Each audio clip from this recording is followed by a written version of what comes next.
Assalamualaikum warahmatullahi wabarakatuh. Innal hamdalillah nahmaduhu wa nasta'inuhu wa nastaghfiruh wa na'udzu billahi min syururi anfusina wa min sayyiati a'malina may yahdihillahu fala mudhillalah wa may yudlil fala hadiyalah. Asyhadu an la ilaha illallah wahdahu la syarikalah wa asyhadu anna Muhammadan abduhu wa rasuluh. Amma ba'.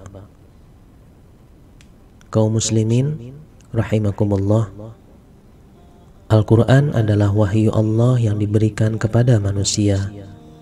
Pesan-pesannya bukan hanya untuk orang Islam, melainkan untuk seluruh umat manusia.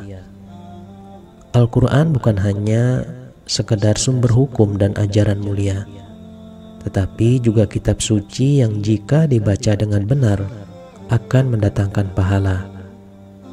Selain itu, kita juga diperintahkan untuk membacanya dengan baik, sesuai dengan kaidah cara membaca Al-Quran atau kita kenal dengan tajwid. Sabda Rasulullah SAW yang diriwayatkan dari Al-Barra bin Azib, hiasilah Al-Quran dengan suaramu yang merdu, karena sesungguhnya suara yang merdu itu dapat menambah Al-Quran semakin indah. Hadis riwayat Abu Daud. Jangan khawatir bagi Anda yang masih kesulitan membaca Al-Quran dengan baik.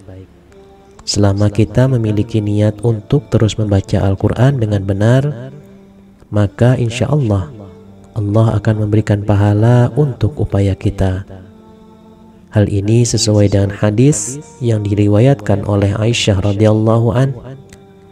Seseorang yang lancar membaca Al-Quran akan bersama para malaikat yang mulia yang selalu senantiasa taat kepada Allah. Adapun yang membaca Al-Quran dengan terbata-bata di dalamnya dan sulit atasnya untuk membacanya, maka baginya 2 pahala. Hadis riwayat Muslim.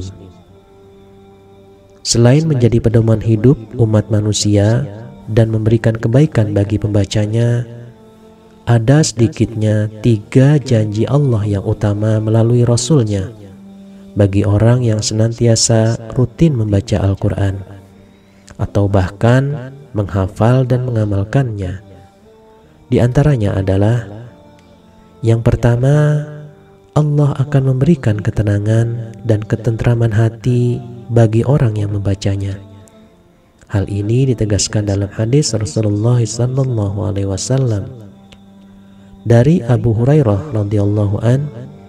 Ia berkata, Rasulullah SAW bersabda, tidaklah suatu kaum berkumpul dalam satu rumah dari rumah-rumah Allah untuk membaca Al-Quran dan mempelajarinya, kecuali akan diturunkan kepada mereka ketenangan dan mereka dilingkupi rahmat Allah.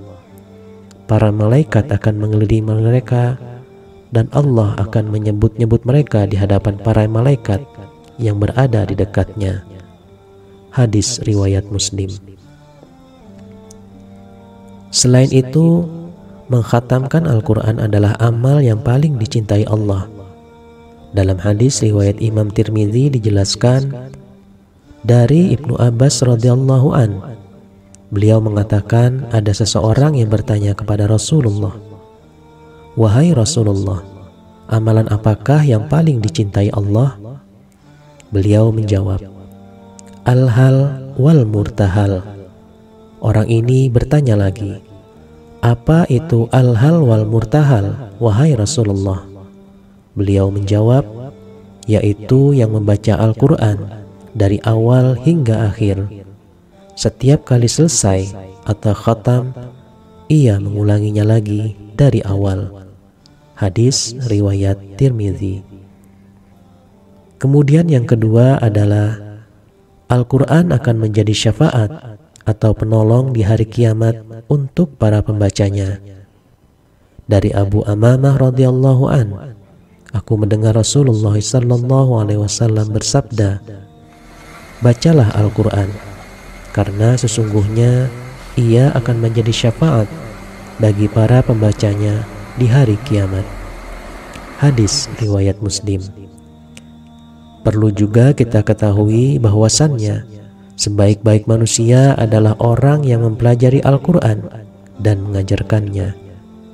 Dari Utsman bin Affan radhiyallahu an, Rasulullah SAW bersabda, sebaik-baik dari kalian adalah yang mempelajari Al-Quran dan mengajarkannya.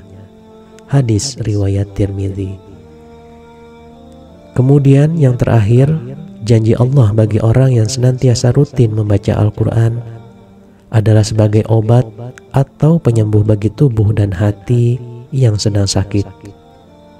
Firman Allah dalam surat Yunus ayat 57 yang berbunyi, Ya ayyuhan nasu qad ja'atkum mau'izatun mir rabbikum wa shifaa'un lima fis sudur wa hudaw wa rahmatul lil mu'minin.